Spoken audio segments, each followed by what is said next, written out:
आपने पीजीआई रोहतक के बच्चों वाला मसला तो सुना ही होगा। पिछले 4-5 दिनों से वहाँ प्रोटेस्ट चला हुआ है और बहुत ही शांतिपूर्ण तरीके से ये बच्चे अपनी बात रख रहे हैं। वहाँ वो बैठे हैं, वहाँ वो कह रहे हैं कि आप हमारी बात सुनिए, आप हमसे बात कीजिए। लेकिन जो प्रदेश के सिपह सालार हैं, जो मालिक है बन के बैठे हैं, जो हैं तो हमारे प्रतिनिधि, लेकिन वो मालिक बनकर बैठे हैं, वो बात करने को तैयार नहीं है।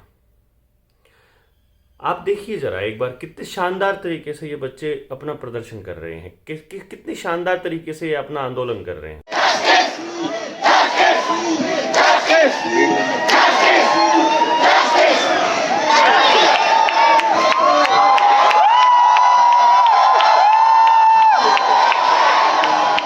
अचानक से फिर पुलिस को ध्यान आता है कि आज मतलब आज 5 नवंबर है ना, सैटरडे को।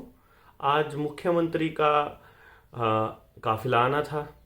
मुख्यमंत्री को वहाँ डिग्री देने के लिए आना था यूनिवर्सिटी के अंदर डॉक्टर्स को। तो पुलिस ने रात को इन बच्चों के खिलाफ एफआईआर दर्ज की। पहले नायब तहसीलदार की एप्लीकेशन है, ये आप एप्लीकेशन देख रहे होंगे कि इन्होंने तोड़ फोड़ की। पुलिस की गाड़ी के शीशे तोड़े, जो कि आपने पहले भी देखे होंगे ना, पुलिस तो शीशे खुद ही तोड़ती है गाड़ियों के। और लेकिन इन्होंने इन बच्चों पे वही धाराएं लगाई जो आपको याद होगा, जो मास्क वाले प्रकरण में चंडीगढ़ में मुझ पे लगाई थी इन्होंने। वही एक कौन सी थी वो, 186, 353 और ये धाराएं आपके सामने लिखी हुई हैं। और फिर इन बच्चों को अचानक से पुलिस उठाकर ले जाती है।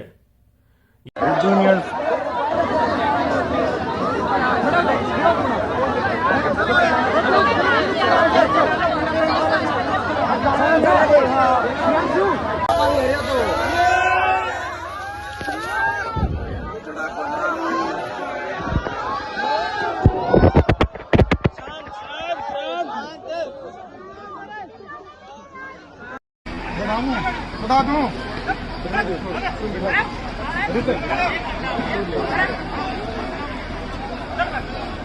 क्या फायदा है।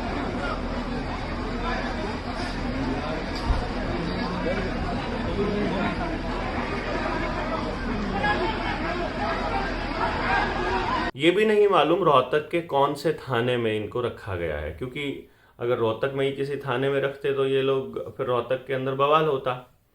और हम लोगों को पता नहीं चला, हमसे ये रही गलती कि, या उनसे कह लीजिए कि वो हम लोग टच में नहीं रहे और वो अचानक से उनको उठा करके ले गए।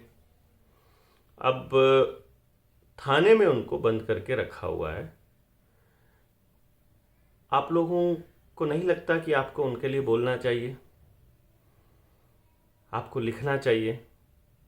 उनकी डिमांड क्या है, वो क्या कहते हैं? वो ये कहते हैं कि पूरे देश भर के लिए एक टेस्ट होता है, NEET, national eligibility entrance test, doctors बनने के लिए, PMT के लिए। उस NEET में जो बच्चे अच्छे रट्टे मारते हैं या अच्छी पढ़ाई करते हैं, एज सच वो जो वो कहते हैं, या जो तुमने क्राइटेरिया बनाया है उसमें जो बच्चे टॉपर्स आते हैं, उन टॉपर बच्चों को एडमिशन लेना होता है MBBS में। हर माँ बाप की ये इच्छा रहती है कि अच्छी प्रैक्टिस के लिए उनको गवर्नमेंट कॉलेज मिले। गवर्नमेंट के कॉलेजेस हरियाणा के अंदर भी हैं और दूसरे स्टेट्स में भी हैं, लेकिन एंट्रेंस एग्जाम एक ही होता है। तो चॉइस पूछी जाएगी। अब जिसका रैंक 1 है उससे चॉइस पूछी जाएगी कि वो आप कौन से मेडिकल कॉलेज में दाखिला लेना चाहते हो। अब वैसे तो वो दाखिला लेना चाहेंगे PGI रोहतक में भी। अगर हरियाणा का बच्चा है और वहाँ का है तो वो कहेगा मैं PGI रोहतक में दाखिला लेना चाहता हूँ। अब PGI रोहतक की फीस है 80,000 रुपये प्लस 9,20,000 का बॉन्ड साल का, यानी कि 10 लाख रुपए है। उसकी MBBS पड़ेगी 40 लाख में सरकारी कॉलेज से।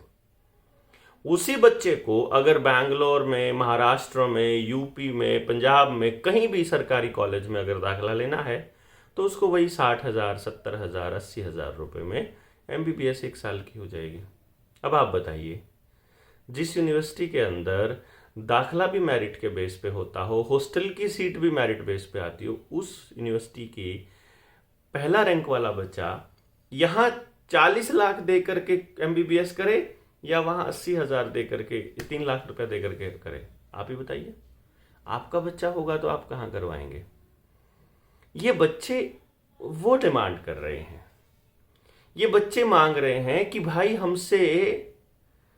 हमको ये अधिकार दे दो, ये बता दो कि कल को तुमने हमसे ये बॉन्ड भरवा लिया जो 40 लाख का, इसको तुम अब लोन में कन्वर्ट कर रहे हो।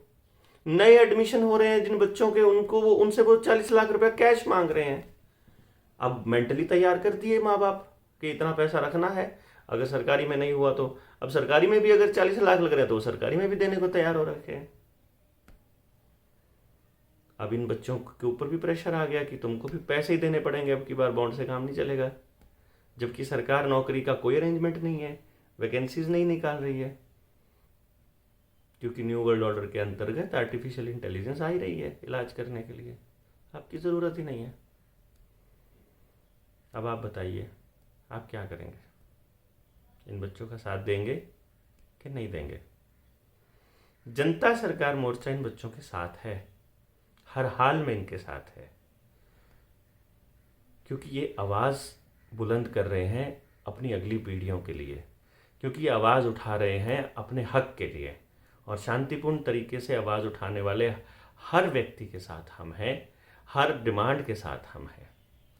आज हमें पता नहीं चला, कोई बात नहीं, आज इन बच्चों को अगर ये नहीं छोड़ते हैं तो कल से रोहतक में घमासान शुरू होगा, महाभारत शुरू होगी। हो सकता है जो लड़ाई हम न्यू वर्ल्ड ऑर्डर के खिलाफ करना चाह रहे हैं वो रोहतक से शुरू हो जाए, क्या पता लगता है। इंतज़ार करते हैं, इन बच्चों का साथ दीजिए। आपको बोलना होगा, आपको लिखना होगा, आपको खड़ा होना होगा, आपको इन बच्चों के सपोर्ट में आना होगा, यही हमारा कर्तव्य बनता है।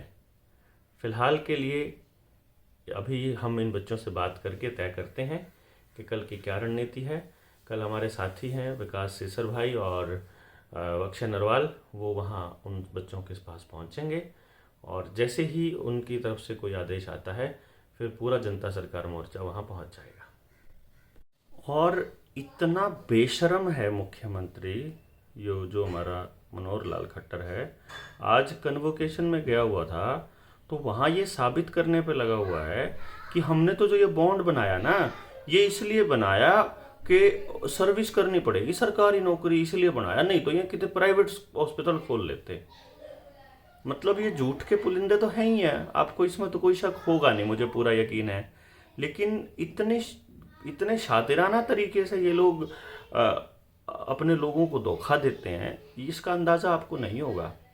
इसलिए आप सरकार के जो दावे हैं इसको आपको समझना पड़ेगा कि ये मतलब प्योरली झूठे हैं, और ये जो बच्चों की जो डिमांड है ये एकदम जायज़ है।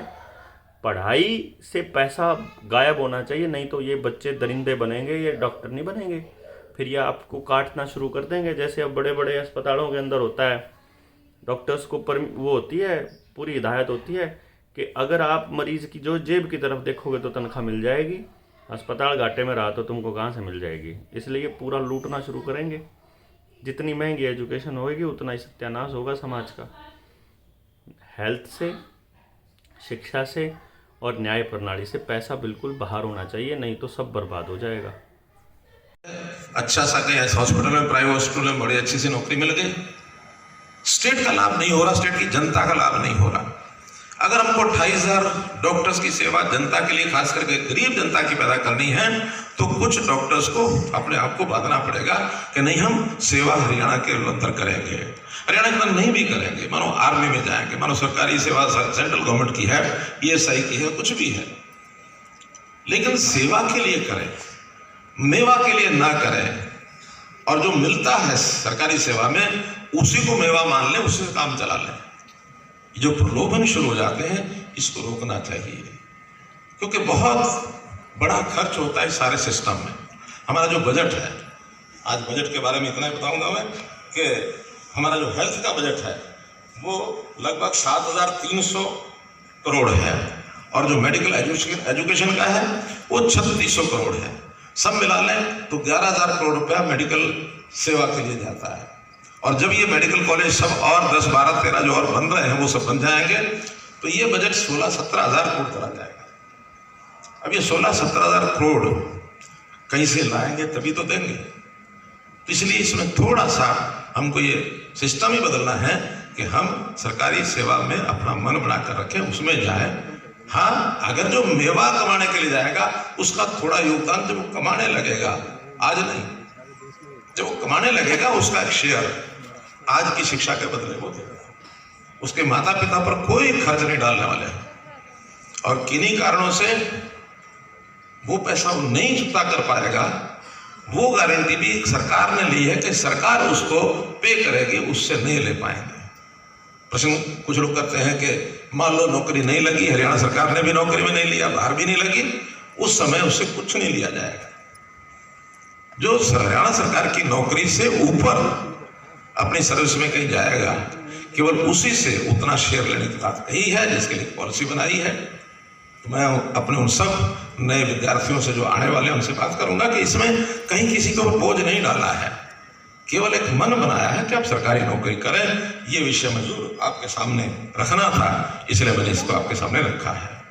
मित्रों, जैसा मैंने बताया कि सब जिलों में हमारे मेडिकल कॉलेज होने जा रहे हैं, डॉक्टर की संख्या का विषय मैंने आपको बता दिया। अब इसमें इतना ही है कि हम आम